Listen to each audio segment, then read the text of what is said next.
Gregor Gillespie, Alexander Volkov, Cody Garbrandt ou encore Ryan Hall. Ces 4 combattants ont un point commun et c'est le suivant. Je pensais vraiment qu'ils iraient plus loin. Alors certains ont été champions, surtout un, seulement un d'ailleurs, Cody Garbrandt. Je pensais qu'il défendrait plus, je pensais qu'il resterait sur le haut de l'affiche bien plus longtemps. Et pour les autres, je les voyais monter et malheureusement, il leur a manqué quelque chose. Je me sers de cet épisode pour en parler car comme vous le savez, cette semaine c'est une semaine un peu spéciale, je ne peux pas rebondir sur l'information, donc je fais des dossiers spéciaux. Et aujourd'hui, on va parler de ces combattants de qui j'attendais beaucoup et qui malheureusement n'ont pas pu mettre en application. C'est parti. Hey man, how the hell you doing? I've been just fine living life with the news and in my mind all I hear is music. Watching your mouth move, damn you look stupid. I feel like everyone's a stranger. Small talk with your narcissistic.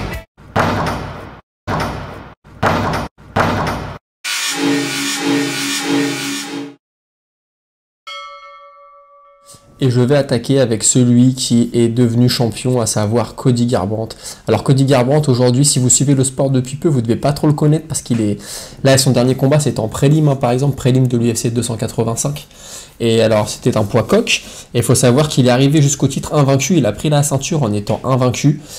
Quand il déboule à l'UFC, c'est un tsunami, le mec. Il met tout le monde KO. Il frappe comme une brute.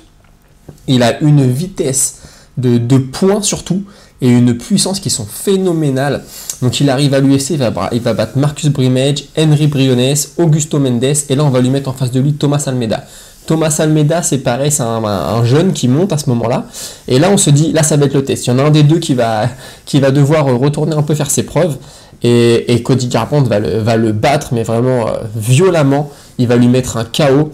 Et il dégage vraiment une impression là, Cody Garbrandt, de gros mental, de grosse puissance. Et moi je me dis, il va faire mal, mais je sais à ce moment-là que le champion, c'est Dominick Cruz, qui est un excellent lutteur, qui a un très gros QI fight, qui ne part pas à la bagarre bêtement, ce qu'ont pu faire parfois ses adversaires à Garbrandt. Donc là je me dis, si un jour il est amené à affronter Cruz, ça peut être dur. Donc après ce combat contre Almeida, il va affronter Mizugaki, et va s'offrir à lui Dominick Cruz le 30 décembre 2016. Et là je me rappelle quand le combat arrive, comme je vous disais, je pense que c'est encore un peu tôt pour Garbrandt, parce qu'à ce moment-là, il n'a que 5 combats à l'UFC, je crois que c'est son 6e combat à l'UFC, Dominick Cruz, et je me dis, ça va peut-être de trop. Après, Garbrandt s'entraînait à la Team Alpha Male avec Uriah Faber, ils sont connus pour les catégories de poids légères et pour être des bons lutteurs, mais on n'avait pas vraiment vu sa lutte à Garbrandt. Alors je me dis, contre Cruz, ça peut être dur, sachant que Cruz a lutté des très bons lutteurs, hein, à savoir Faber et TJ Dillashaw. Donc je me dis, voilà, là ça va peut-être être compliqué pour lui. Je pense que la marche est un peu haute, je pense qu'il a été catapulté un peu trop vite, parce que Garbrandt, il a un physique vraiment atypique, c'est-à-dire il est tatoué de partout, il parle bien, il fait un peu le beau gosse, hein, faut le dire, il joue de son image. Et je me dis, contre Cruz, ça va être dur. Et là il nous sort une masterclass. Honnêtement, dans un combat de championnat du monde, c'est un des combats pour moi qui est le plus maîtrisé par le challenger. Il est au-dessus, mais à tous les niveaux. Il esquive les coups de Dominick Cruz, il ne se fait pas amener au sol. S'il va au sol, il se relève tout de suite. Il touche Dominick Cruz, ça faisait longtemps qu'on avait vu Dominick Cruz vraiment toucher. Et là, je me dis, waouh. Donc il remporte le combat à la décision unanime. Et là, je me dis, waouh, va falloir venir chercher Garbrandt. Hein. Franchement, parce qu'en plus d'un striking, il fait preuve d'une grosse intelligence de combat. Il a battu un poids coq qui dominait, qui est pas facile à prendre. Il a un style très spécial, Dominick Cruz. Et là, je me dis, bon, bah là, il est parti pour régner un petit moment, mais c'est une catégorie de fous. Donc derrière, il y a des mecs qui poussaient. T'avais déjà du Pedro Munoz, du Asuncao, et t'avais surtout TJ Dillashaw. TJ Dillashaw qui avait perdu son titre contre Dominick Cruz et qui revenait très fort. Dillashaw, un de mes combattants préférés, on va mettre de côté le côté dopage. J'adorais Dillashaw, son style était vraiment inimitable. Et donc Dillashaw et Garbrandt vont s'affronter. Suite à ça, c'est des anciens partenaires d'entraînement qui se détestent maintenant. Dillashaw va battre 2 fois de suite Garbrandt. C'est dur pour Garbrandt parce que dans le premier combat, en plus, Garbrandt le touche très violemment. Dillashaw est à 2 doigts de s'écrouler, il est un peu sauvé par le gong de la fin du premier round. Et après, il va prendre 2 KO Garbrandt par Dillashaw, coup sur coup. Hein. Il perd le combat. L'année d'après, ils refont la revanche. Il va reperdre par KO. Et là, ensuite, c'est la descente aux enfers pour Garbrandt. Il n'arrivera pas à se réinventer. Il va prendre un gros KO par Pedro Munoz. Il va quand même revenir contre Asuncao, il va mettre un beau KO à Asuncao, parce que quand tu as la force de frappe de Garbrandt, faut être honnête, tu peux mettre des KO spectaculaires. Donc à chaque fois quand il a battu Asuncao, on s'est dit, oh ça y est, il est revenu, c'est le retour. Puis finalement, il va reperdre après, il va tenter de descendre dans la catégorie du dessous chez les flyweights, il va perdre par KO par Kai Kara France, et ça va être net. Hein. Il est vraiment battu de chez battu. Et voilà, il n'aura jamais réussi à se réinventer, c'est dommage. Alors dans son dernier combat, il a fait parler la lutte. contre Trevin Jones. C'est un adversaire quand même qui est un cran en dessous, faut être honnête. Qu'est-ce que ça va donner pour la suite? On sait pas, son menton a l'air d'être un peu parti, puis le gros problème qu'il y a récemment, c'est que dès qu'il prend un coup, il part à la bagarre tout de suite, et comme le menton n'est plus trop là, bah, dès qu'il se fait toucher, après il s'écroule. Ça a été le cas, je me rappelle, contre Pedro Munoz, il se fait toucher, et là il part à la bagarre, ça y est, c'est à toi, à moi, et puis bah, il prend le KO. Ensuite, Rob Font l'avait vraiment boxé pendant 5 rounds, ça avait été impressionnant, Kaikara Fransky le KO, enfin voilà. Garbrandt avait tout pour régner chez les poids coqs, ou au moins même s'il perdait son titre, revenir très rapidement, raid compétitive, regagner la ceinture, pourquoi pas, comme Dillashaw l'a fait. Malheureusement, ça ne s'est pas fait, c'est un peu dommage. Ensuite, je vais parler d'Alexander Volkov, parce que Volkov, quand il arrive à l'UFC, c'est déjà un vétéran. Moi, j'étais surpris quand je l'ai vu arriver, parce qu'il arrive, il est sur un 26-6. C'est un géant, Volkov, il doit faire 2,05 ou un peu plus, et il a un pied-point vraiment très précis. Moi, son premier combat, je le vois combattre, c'était contre Timothy Johnson, et là, je me dis, waouh, ça va être impressionnant, parce que dès qu'il frappait, il touchait. Il n'y avait pas de coup qui servait à rien, c'était précis, il servait bien de son allonge. Je me dis, waouh, ça va être super intéressant de suivre ce mec-là. Ensuite, il bat Roy Nelson, il bat Stefan Struve à Rotterdam. C'était un beau combat, Stefan Struve qui a été l'autre géant de l'UFC.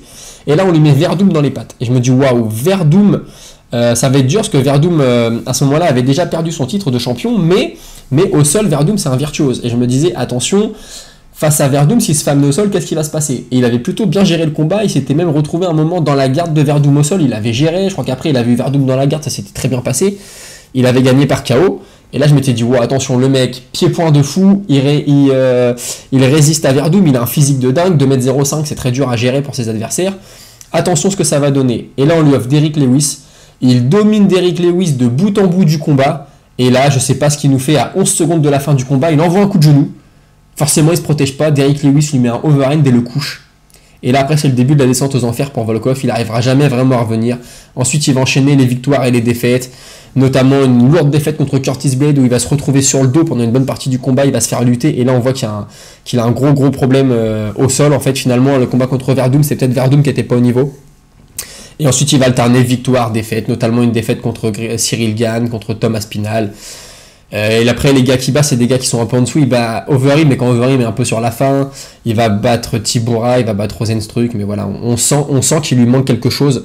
Et c'est dommage parce qu'avec le pied-point qu'il avait, le physique qu'il avait, moi je pensais qu'il y avait vraiment quelque chose à faire. Je pensais qu'il allait faire un peu ce que Stefan Struve n'avait pas fait, Stefan Struve, l'autre géant de l'UFC.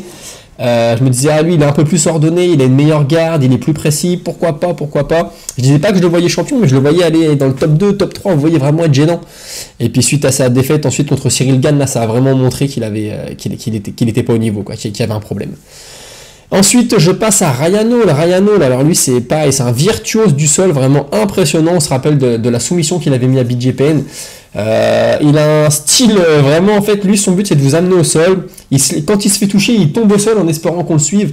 Et je me suis dit, ouais, avec le sol qu'il a, il va sûrement poser problème, sauf qu'il est chez les poids plumes, mais c'est une catégorie de malade. En plus, il a été pourri par les blessures toute sa carrière. Il est encore à l'UFC, mais son dernier combat, il a pris un KO. Et avant ça, je crois qu'il était invaincu d'ailleurs, ou alors il a peut-être une défaite seulement, mais vraiment, il mettait des soumissions très très puissantes. Pourtant, quand vous le voyez, il a vraiment pas le physique d'un combattant. Mais voilà, un sol de dingue. Il avait un pied-point, il était un peu en style taekwondo, ça me faisait peur. C'était toujours ce qui pêchait selon moi. La garde beaucoup trop basse. Je me disais, c'est pas possible, à un moment il va se faire connecter, et dans son dernier combat il s'est fait connecter en essayant d'amener l'autre au sol d'une manière un peu étrange. Vous savez, souvent il fait un peu la technique de l'hameçonnage comme on dit, c'est-à-dire qu'il prend un coup, il se jette au sol. Sauf que là il a vraiment pris le coup et il s'est pas relevé. Donc tu vois, Ryan Hall, j'aurais aimé le voir combattre des mecs un peu mieux classés, venir tester des mecs, voir, tu sais, ça aurait pu être un peu un gatekeeper, hein, peut-être des gatekeepers du top 10, top 5. Voilà, si tu bats Ryan Hall, c'est que tu sais défendre le sol. Ça aurait été cool de voir ça, malheureusement on ne l'aura pas vu. Et je vais terminer, il y en aurait plein d'autres que je pourrais citer, mais Gregor Gillespie, un lutteur, une machine à laver, infatigable. Sur Instagram, il partage souvent ses entraînements, il fait beaucoup de physique. Il arrive à l'UFC invaincu, il sera invaincu jusqu'à ce qu'il affronte Kevin Lee, qui va lui mettre un KO terrible sur un high kick. Il prend un high kick pleine tête, il va s'asseoir contre la cage, il est déconnecté. J'aurais aimé qu'il rebondisse, que ce ne soit qu'un accident, parce que voilà, quand il se fait battre par Kevin Lee déjà, c'est plus un jeune prospect, c'est plus un gars auquel on se dit, ouah, c'est l'avenir. Il a déjà perdu, on voit qu'il y a des failles dans le jeu de Kevin Lee, donc on se dit, perdre contre Kevin Lee, ça peut être juste un accident, même si Kevin Lee est très bon, attention. Mais voilà. Et non, malheureusement, depuis, il a enchaîné les blessures, il est revenu. Mais bon, il combat une fois l'année, une fois tous les 1 an et demi. Là, ça fait au moins 2 ans qu'il n'a pas combattu. Pareil, apparemment, les blessures s'en mêlent. Lui, il dit qu'il veut combattre que des mecs qui sont devant lui au classement, mais que tout le monde le refuse. C'est possible qu'il soit refusé, parce que c'est un peu de pu, hein, se battre contre Gillespie. Franchement, c'est pas un cadeau. Mais bon, voilà. C'est le genre de type gros lutteur qui pourrait aller chercher des Tsarukyan, des Gamrot, des Dariush, pourquoi pas des Makhachev. Bon, ça, c'est l'élite Makhachev, hein, c'est le champion, mais voilà. Il avait vraiment sa cartouche à jouer. Avec son style de lutteur infatigable, une boxe qui était plutôt propre, et malheureusement ça ne se fait pas. Pour moi, il combat pas assez, hein. Alors peut-être qu'il y a des blessures, il y a peut-être des choses qu'on sait pas. Lui, il dit que non, c'est juste qu'on lui propose des combats qui ne l'intéressent pas, malheureusement, en combattant une fois l'année, une fois tous les 1 an et demi ou tous les 2 ans, forcément le train passe et toi tu restes sur le côté. Je suis un peu déçu, mais c'est pas fini, hein. Tous les combattants que je vous ai cités là combattent encore. Donc pourquoi pas, on sait jamais, il peut y avoir un regain d'énergie et pourquoi pas les voir briller. Voilà, c'était la fin de ce dossier. J'espère que vous avez aimé cette semaine spéciale de fête de dossiers spéciaux. Voilà, il n'y a pas grand chose de plus à dire. Je vous remercie, on se retrouve la semaine prochaine avec de réelles actus des dernières 24 heures. Allez, salut!